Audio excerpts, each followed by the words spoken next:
जंगल में बहुत तेज बारिश हो रही थी। बंटी कबूतर एक बैग उठाए भाग रहा था।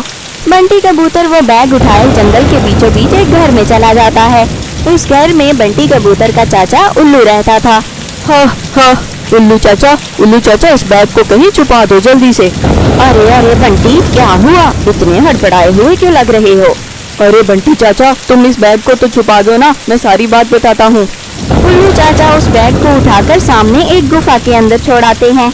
हाँ भाई बंटी, अब बताओ क्या बात है, इतने घबराए हुए क्यों लग रहे हो, और इस बैग में क्या है? अरे उल्लू चाचा इस बैग में बहुत सारे पैसे हैं, ये मेरी सारी जिंदगी की कमाई है, ये सारा का सारा पैसा मेरा है। लेकिन उस आमू तोते ने मुझ पर इल्जाम लगा दिया कि ये पैसे उसके हैं, इसीलिए पूरे गांव वाले मेरे पीछे पड़े हैं। उल्लू चाचा मैं सच कह रहा हूँ, ये सारे का सारा मेरा अपना पैसा है, लेकिन मुझ पर तोते ने इल्जाम लगा दिया। आपका घर तो यहाँ जंगल के बीचों बीच है, इस घर का किसी को नहीं पता, इसीलिए आपके पास आ गया हूँ मदद लेने के लिए। अरे बंटी क्या तुम सच कह रहे हो ना, ये पैसा तुम्हारा ही है ना?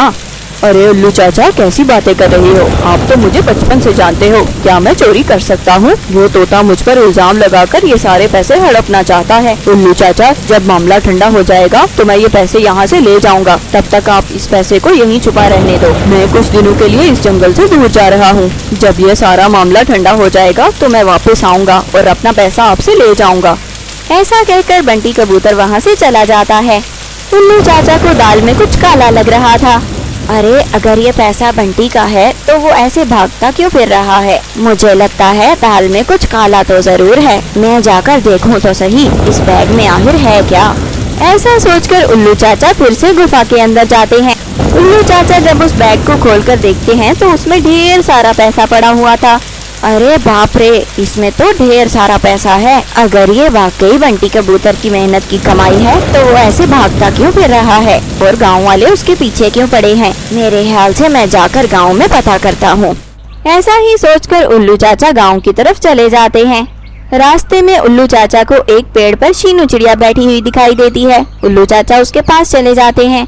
अरे उल्लू चाचा आप तो बहुत दिनों बाद नजर आए हो, आपने तो गांव आना ही छोड़ दिया है, कहाँ गायब रहते हो आप उल्लू चाचा?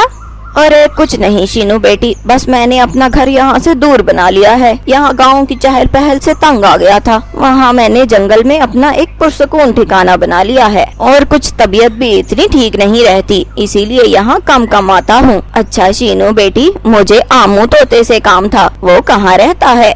अरे उल्लू चाचा आमू तोता तो एक हफ्ते से अपने घर पर ही नहीं है, शायद वो किसी काम से अपनी बहन के घर गया हुआ है। मुझे तो ये भी नहीं पता कि वो वापस कब लौटेगा।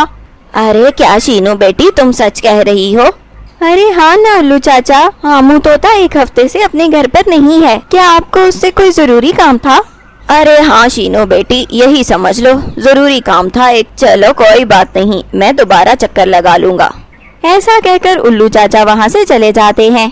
लगता है मेरा शक बिल्कुल ठीक है, आमू तोता तो यहाँ गांव में मौजूद ही नहीं है, और बंटी तो कह रहा था कि सारे गांव वाले उसके पीछे लगे हैं। मैं जाकर बंटी के घर में देखता हूँ। ऐसा कहकर उल्लू चाचा बंटी कबूतर के घर चले जाते हैं। उल्लू चाचा जाकर बंटी के घर का दरवाजा खटखटाते हैं। बंटी की पत्नी सोनी कबूतरी दरवाजा खोलती है। अरे उल्लू चाचा आप यहाँ आइए, आप अंदर आ जाइए।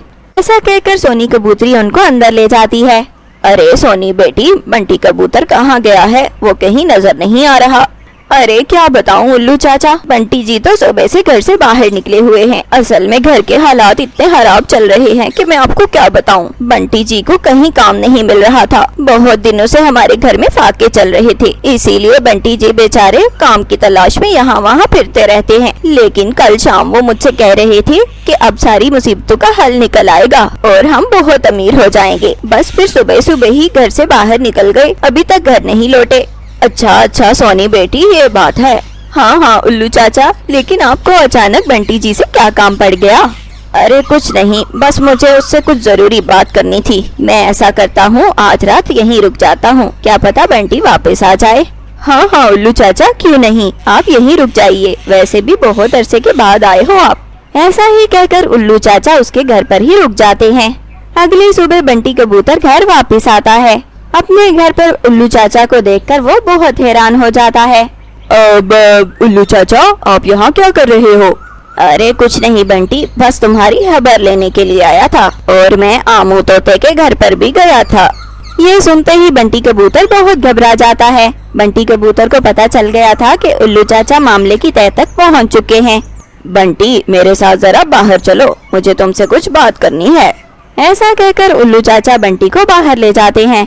अरे बंटी, मुझे अच्छी तरह पता चल गया है, तुमने मेरे साथ झूठ बोला। आमू तोता तो घर पर ही नहीं है, इसका मतलब है तुमने उसके घर से ये पैसा चोरी किया है। तुम्हारी पत्नी तो बता रही थी कि तुम्हारे घर में फाके चल रहे हैं। अगर तुम्हारे पास जिंदगी भर की इतनी जमा की हुई कमाई थी तो तुम्हारे घर में फाके क्यों चल रहे थे? तुमने मेरे साथ का सब झूठ बोला। गाँव वालों को तो पता ही नहीं है कि गाँव में चोरी हुई है। तुमने आमू तोते की गैर मौजूदगी का फायदा उठाया और उसके घर से पैसा चोरी कर लिया। बंटी, मुझे तुमसे ये उम्मीद नहीं थी। मैंने तुम्हें अपने बच्चों की तरह पाला है, लेकिन आज तुम्हारी वजह से मुझे बहुत निराशा हुई है।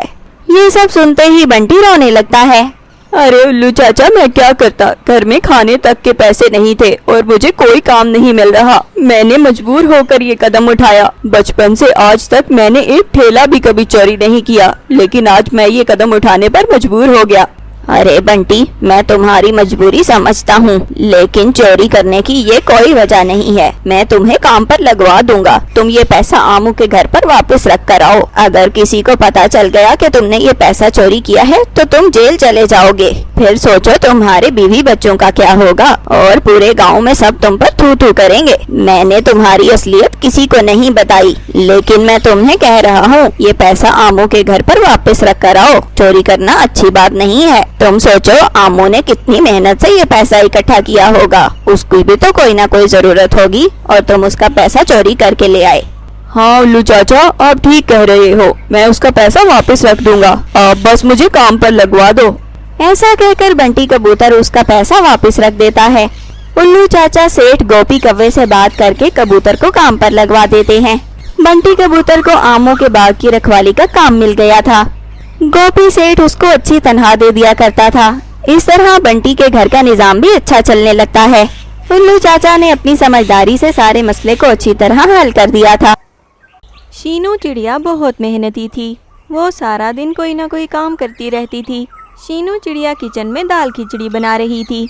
वो बढ़िया सी दाल खिचड़ी बनाकर अपने पति गट्टू के पास लेकर जाती है। गट्टू जी, ये देखिए, मैंने आपके लिए दाल खिचड़ी बनाई है, जरा खाकर बताइए तो कैसी बनी है।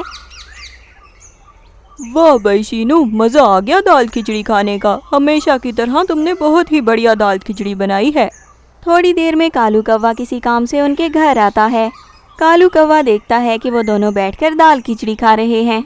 अरे आओ आओ कालू भैया, कैसे आना हुआ? अरे गट्टू भैया, मुझे आपसे कुछ काम था, लेकिन आप लोग भोजन खा रहे हो। पहले आप भोजन खा लो, मैं बाद में आ जाता हूँ। अरे नहीं नहीं कालू भैया, आप आइए ना, आप भी हमारे साथ दाल खिचड़ी खा लीजिए। अरे नहीं नहीं शीनू बहन, आपने अपने लिए दाल खिचड़ी बनाई है, मैं अचानक से आ गया। अच्छा नहीं लगता ऐसे बैठकर खाना। नहीं नहीं कालू भैया, ये आप कैसी बात कर रहे हो? हम भी तो दाल खिचड़ी खा रहे हैं ना। थोड़ी सी आप खा लोगे तो क्या फर्क पड़ जाएगा। आओ आओ, आकर बैठो, मैं आपके लिए दाल खिचड़ी लाती हूँ। ऐसा कहकर वो दोनों कालू को भी अपने पास बिठा लेते हैं। शीनू चिड़िया कालू कौवे के लिए भी दाल खिचड़ी लेकर आती है। कालू कौवा खिचड़ी खाने लगता है। अरे वाह शीनू बहन, आपके हाथ में बहुत ही जायका है। ये दाल खिचड़ी तो बहुत ही मजेदार है। शीनू दीदी, पता है मैं तो हर जगह आपकी मिसालें देता हूँ। भाई पत्नी हो तो शीनू दीदी जैसी। दीदी ने कितना अच्छा घर संभाल रखा है, हर काम में माहिर है और हर वक्त मेहनत करती रहती है। गट्टू भैया, आप बहुत भाग्यशाली हो। अरे हाँ हाँ कालू, ये तो तुम बिल्कुल ठीक कह रहे हो। मेरी पत्नी दुनिया की सबसे अच्छी पत्नी है। अरे बस बस, इतनी तारीफें मत करो, मैं मोटी हो जाऊंगी। हा हा हा हा। अरे हाँ कालू भैया, आप किसी काम से आए थे ना मेरे पास, बताओ क्या काम है? गट्टू भैया, आप तो जानते हो मेरे आसपास कोई नहीं है। मैं तो बिल्कुल अकेला रहता हूँ। काम पर भी जाना होता है और घर आकर खाना भी बनाना पड़ता है और बाकी सारे घर के काम भी करने पड़ते हैं। और वैसे भी मैं बहुत अकेला महसूस करता हूँ खुद को। परिवार में तो कोई है नहीं मेरे साथ, इसीलिए मैंने सोचा कि आपसे और शीनू दीदी से बात करता हूँ इस बारे में। बस जरा सी झिझक हो रही है, पता नहीं ऐसी बात आपसे करनी चाहिए या नहीं। अरे कालू भैया, दीदी भी कहते हो और पराया भी कर देते हो ऐसी बातें करके। आप बेफिक्र होकर बोलो ना, जो भी बात है। दरअसल शीनू दीदी, मैं चाह रहा था कि मैं शादी कर लूं। अगर आपकी नज़र में कोई अच्छी सी कवि हुई तो मुझे बताइएगा। लो भला कालू भैया, इसमें शर्माने वाली क्या बात थी। आप मेरे भैया जैसे हो बिल्कुल। मैं तो ये काम खुशी खुशी कर दूंगी। आप बिल्कुल भी फिक्र मत करो। मेरी नज़र में जब भी कोई अच्छी सी कवि हुई मैं आपको ज़रूर बताऊंगी। ठीक है शीनू दीदी, आपका बहुत धन्यवाद। मैं अब चलता हूँ। ऐसा कहकर कालू कौवा वहाँ से चला जाता है। अगले दिन शीनू चिड़िया तोती के पास जाती है। अरे तोती बहन, कैसी हो आप?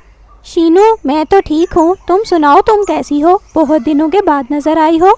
हाँ हाँ तोती बहन, आप तो जानती हो बस घर के काम ही खत्म नहीं होते। बस किसी न किसी काम में लगी रहती हूँ, इसीलिए कहीं आने जाने का समय ही नहीं मिलता। अरे शीनू बहन, तुम तो हर वक्त किसी न किसी काम में ही लगी रहती हो। क्या तुम थकती नहीं हो? नहीं नहीं तोती बहन, आप तो जानती हो मुझे शौक है काम करने का, इसीलिए मैं कोई ना कोई काम करती रहती हूँ। अच्छा तोती बहन, आपके पास अभी मैं किसी काम से आई थी।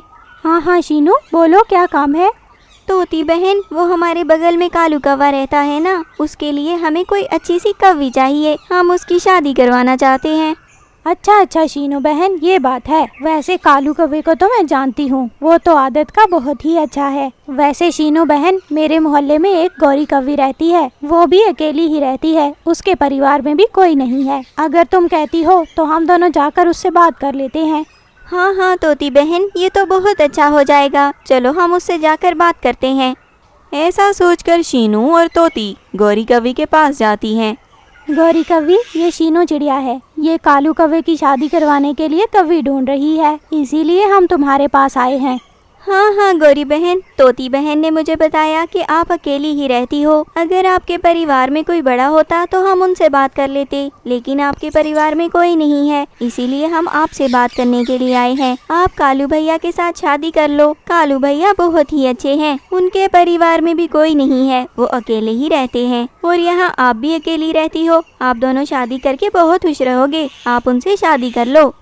गौरी कवि तो शादी का नाम सुनकर बहुत खुश हो जाती है। अरे क्या शीनू जी, आप मेरी शादी की बात कर रही हो? मुझे भला क्या एतराज होगा, मैं तो यहाँ अकेली ही रहती हूँ। आओ आओ, आप दोनों अंदर आ जाओ। ऐसा कहकर गौरी कवि उन दोनों को घर के अंदर ले जाती है। घर के अंदर बहुत गंद पड़ा हुआ था, हर चीज़ बिखरी हुई पड़ी थी और ज़रा सी बदबू भी आ रही थी। अरे शीनू जी, आप यहाँ बैठो, मैं आपके लिए चाय लेकर आती हूँ। ऐसा कहकर गौरी कवि चाय बनाने के लिए चली जाती है। शीनू चिड़िया तोती से कहती है, अरे तोती बहन, बाकी तो सब ठीक है, लेकिन गौरी ने अपने घर में कितना गंद मचा रखा है और ज़रा सी बदबू भी आ रही है। अरे शीनू बहन, बेचारी अनाथ है, अकेली ही बड़ी हुई है, इसीलिए शायद इसको ये सब किसी ने सिखाया ही नहीं है। शादी के बाद सब सीख जाएगी, तुम परेशान मत हो। ऐसा ही सोचकर शीनू चिड़िया वहाँ रिश्ता पक्का कराती है। शीनू चिड़िया कालू और गौरी की शादी करवा देती है। गौरी शादी करके कालू के घर में आ जाती है। गौरी कवि बहुत ही आलसी थी, उसको घर के कामों का ज़रा भी शौक नहीं था। वो सारा दिन या तो आराम करती रहती या फिर फ़ोन पे अपनी दोस्तों से बातें करती रहती। गौरी के आने के बाद तो कालू का काम कम होने की बजाय ज़्यादा हो गया था। अब कालू अपने लिए भी खाना बनाता और गौरी के लिए भी, और साथ ही गौरी घर में बहुत गंद डाला करती थी। कालू कौवा वो सारा गंद भी साफ किया करता था। एक रोज़ तंग आकर कालू गौरी से कहता है, अरे गौरी, देखो ये घर के काम संभालना तुम्हारा काम है, मुझे बाहर काम पर जाना होता है, मैं थका हारा वापस आता हूँ, लेकिन तुम तो घर का कोई काम नहीं करती। इस तरह तो घर का निजाम नहीं चल सकता ना। अब कल से तुम ही खाना बनाया करोगी और घर के सारे काम भी किया करोगी। अगले दिन गौरी कवि रसोई में खाना बनाने के लिए चली जाती है। गौरी कवि ने चूल्हे पर हांडी चढ़ा रखी थी। थोड़ी देर में फ़ोन की घंटी बजती है। गौरी कवि फ़ोन सुनने के लिए चली जाती है। गौरी कवि की किसी सहेली की कॉल आई थी। हेलो पिंकी, कैसी हो तुम? बड़े दिनों बाद तुमने फ़ोन किया है, पूरे 2 दिन हो गए हैं तुमसे बात नहीं हुई। अरे गौरी, बस घर के कामों में मसरूफ़ रहती हूँ, इसीलिए फ़ोन करने का समय ही नहीं मिलता। तुम सुनाओ ना, तुम्हारी तो नई नई शादी हुई है, कैसा चल रहा है सब? अरे हाँ, मेरी लाइफ तो बहुत ही मज़े की जा रही है। ऐसे ही गौरी कवि फ़ोन पर गपशप लगाने लगती है। गौरी कवि को ये ध्यान ही नहीं रहता कि वो चूल्हे पर हांडी चढ़ाकर आई हुई है। वहाँ रसोई में हंडिया जली जा रही थी और गौरी कवि को कोई परवाह नहीं थी, वो बस फ़ोन पे गपशप में मसरूफ़ थी। थोड़ी देर में कालू कौवा आ जाता है। अरे गौरी, ये क्या जल रहा है? कितना धुआं हो चुका है घर में और जलने की बदबू भी आ रही है। हाय हाय कालू जी, मैं तो भूल ही गई, मैं तो किचन में हंडिया चढ़ा कर आई थी। ऐसा कहकर जब कालू और गौरी किचन में जाकर देखते हैं तो हंडिया पूरी की पूरी जल चुकी थी और किचन में बहुत ज़्यादा धुआं हो चुका था। किचन में इतना धुआं था कि वहाँ खड़ा भी नहीं हुआ जा रहा था। इसीलिए कालू और गौरी बाहर आ जाते हैं। गौरी, लापरवाही की भी हद होती है। तुम इतनी लापरवाह हो। किचन में हंडिया जल रही थी और तुम्हें फिक्र ही नहीं हुई। क्या फोन पे गपशप में इतना मसरूफ हो गई थी तुम? हाय हाय कालू जी, मुझे ध्यान ही नहीं रहा, मुझे पता ही नहीं चला कि हंडिया जल रही है। थोड़ी देर में शीनू चिड़िया भी वहाँ आ जाती है। अरे गौरी बहन, कितनी बदबू आ रही है जलने की और धुआं भी कितना ज्यादा आ रहा है आपके घर से। खुदा खैर करे, कहीं आपके घर में आग तो नहीं लग गई। कालू कौवे को गौरी पर बहुत गुस्सा था। वो फौरन से शीनू को कहता है, अरे शीनू बहन, ये गौरी का कारनामा है। किचन में हंडिया रखकर ये फोन पर गपशप लगा रही थी, पूरी की पूरी हंडिया जल गई। शीनू बहन, गौरी बहुत लापरवाही करती है। मैं तो तंग आ गया हूँ इसको समझा समझा कर। जब से ये शादी करके आई है घर का कोई काम नहीं करती। इसीलिए कल मैंने इसको समझाया कि घर के कामकाज पे ध्यान दिया करे। आज देखो, इसने पहली बार घर का कोई काम किया और ये कारनामा कर दिया। मुझे तो कुछ समझ नहीं आ रही शीनू बहन। मैं तो शादी करके इसको लेकर आया था कि मेरी जिंदगी सुखी हो जाएगी, लेकिन इसको लाने के बाद तो मैं और ज्यादा परेशान हो गया हूँ। गौरी ये सब सुनकर रोना शुरू कर देती है। हाय हाय कालू जी, मैं कोशिश कर तो रही हूँ, आज भी आपके कहने पर ही मैं हंडिया बना रही थी। अब अगर वो जल गई तो मेरा क्या कसूर है। अच्छा अच्छा गौरी बहन, आप रो नहीं। कालू भैया, आप भी इतना गुस्सा मत करो ना। गौरी बेचारी अकेली बड़ी हुई है, उसे किसी ने ये सब नहीं सिखाया। अब उसे ये सब सीखने में कुछ समय लगेगा ना। अरे शीनू बहन, मैं भी तो अकेला ही बड़ा हुआ हूँ, लेकिन मैं घर के काम भी करता हूँ और बाहर जाकर कमाता भी हूँ। देखो कालू भैया, हर किसी के अपने अपने हालात होते हैं। देखो, अब तुमने शादी की है तो इसको निभाना तो पड़ेगा। आप फिक्र मत करो, मैं गौरी को सारे घर के काम सिखा दूंगी। गौरी बहन, आप मुझे बताओ, आप इस घर में रहना चाहती हो ना? हाँ हाँ शीनू बहन, मैं सब करने के लिए तैयार हूँ। आइंदा मैं कोई लापरवाही नहीं करूँगी, ना ही मैं फोन पर गपशप लगाया करूँगी और ना ही सारा दिन आराम किया करूँगी। कालू जी, आप भी मुझे माफ कर दो और मुझे थोड़ा समय दे दो, मैं आहिस्ता आहिस्ता सब सीख जाऊँगी। ऐसा कहकर शीनू चिड़िया रोज गौरी कवि के घर जाना शुरू कर देती है।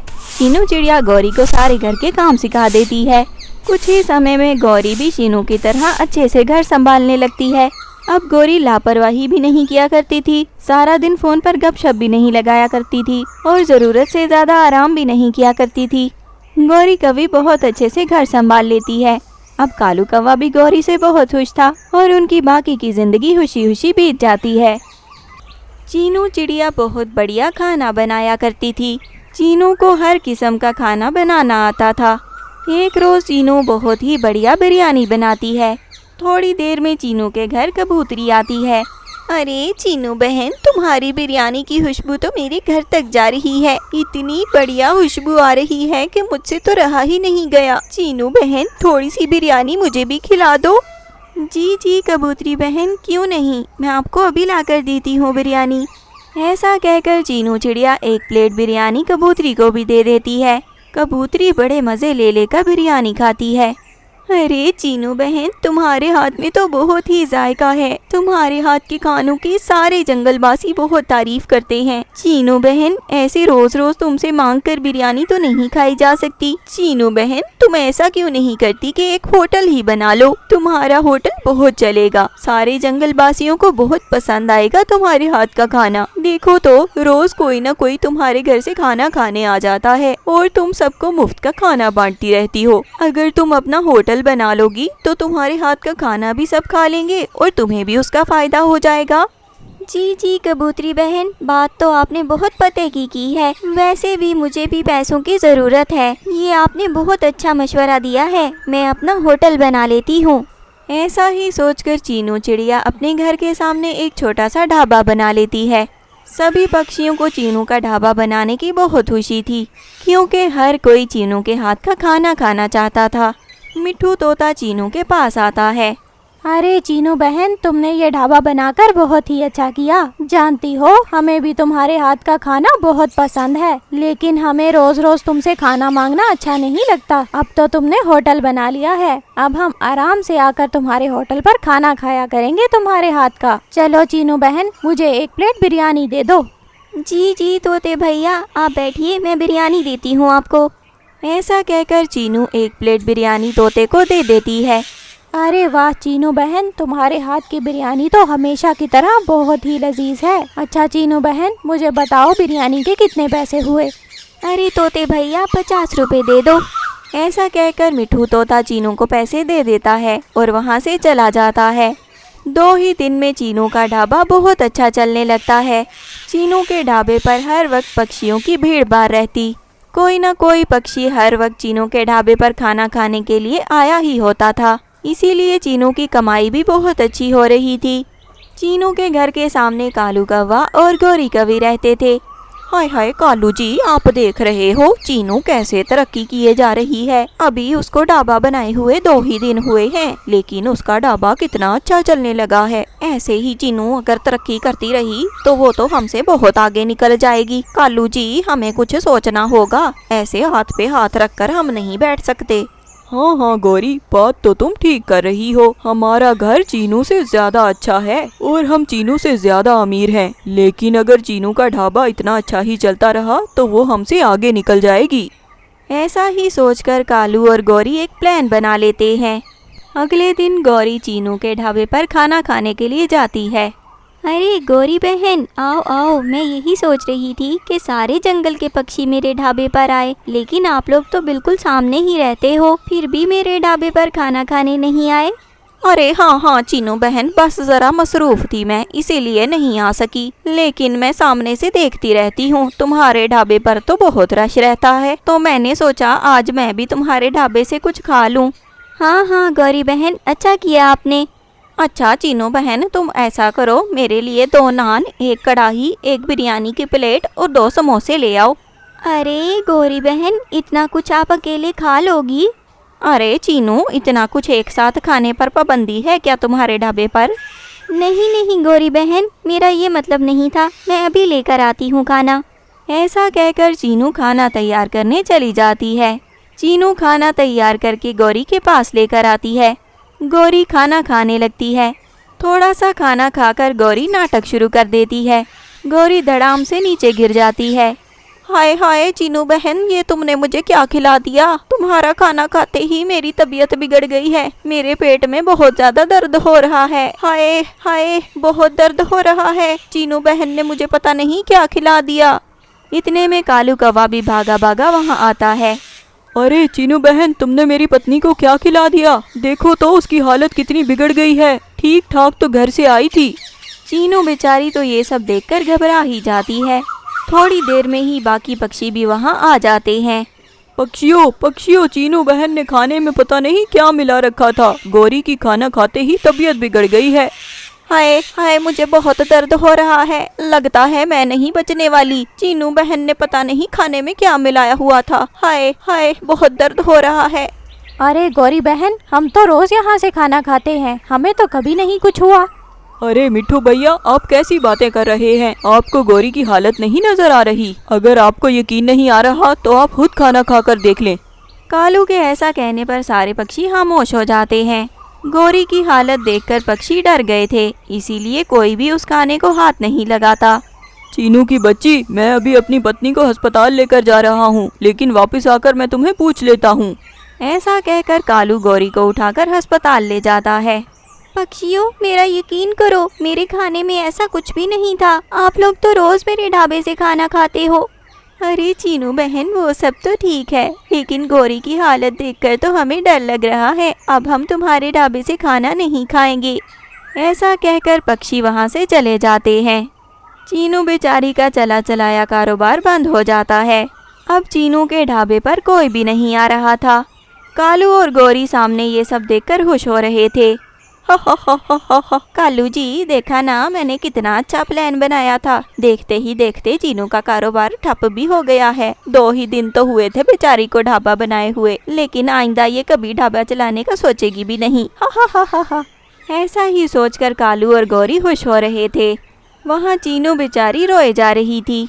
ये सब क्या हो गया? मैंने तो खाने में ऐसा कुछ नहीं मिलाया था। गौरी बहन को पता नहीं क्या हो गया।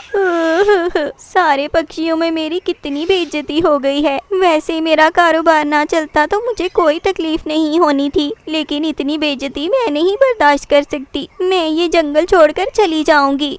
चीनू बेचारी जंगल छोड़ने का फैसला कर लेती है। चीनू कबूतरी के घर जाती है। कबूतरी बहन, मैं आखिरी बार आपसे कहने आई हूँ कि मैंने खाने में ऐसा कुछ नहीं मिलाया था, लेकिन मैं जानती हूँ आप पक्षी मेरी बात का यकीन नहीं करोगे। कबूतरी बहन, मेरी बहुत बेइज्जती हुई है। मैं इस जंगल में नहीं रुक सकती, इसीलिए मैं ये जंगल छोड़कर जा रही हूँ। ऐसा कहकर चीनू वहाँ से चली जाती है।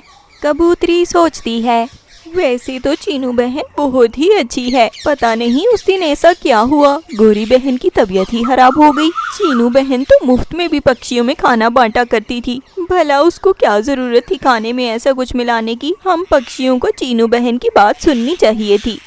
ऐसा सोचकर कबूतरी कालू और गौरी के पास जाती है। गौरी बहन, अब तुम्हारी तबीयत कैसी है?